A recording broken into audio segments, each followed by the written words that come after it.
سنن نسائی میں صحیح سند کے ساتھ روایت ہے، رسول اللہ صلی اللہ علیہ وسلم نے فرمایا، جس شخص نے امام کے ساتھ اس کے فارغ ہونے تک نماز پڑھی، اس کے لیے پوری رات کے قیام کا ثواب لکھ دیا جاتا ہے۔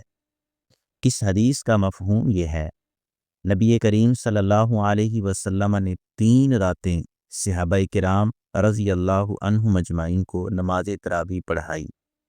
چوتھی رات صحابہ کرام زیادہ تعداد میں جمع ہوئے تو آپ صلی اللہ علیہ وسلم تشریف نہ لائے اور صبح کے وقت فرمایا، مجھے تمہارا شوق معلوم ہے، لیکن مجھے خطرہ پیدا ہوا کہ کہیں یہ نماز تم پر فرض ہی نہ کر دی جائے۔ اس وقت وحی نازل ہو رہی تھی، اس لیے کسی عمل کے فرض ہو جانے کا امکان تھا۔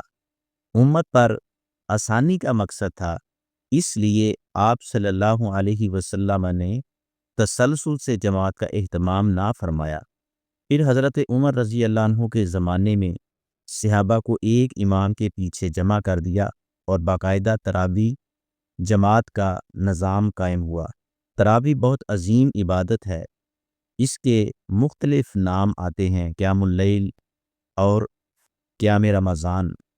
اللہ کی عبادت کرنے کا موقع ملتا ہے، قرآن پاک کی تلاوت سن کر دل نرم ہو جاتا ہے، ایمان بڑھ جاتا ہے، اور مکمل نماز تراویح امام صاحب کے ساتھ پڑھنے سے ساری رات کے قیام یعنی عبادت کا اجر و ثواب بھی مل جاتا ہے۔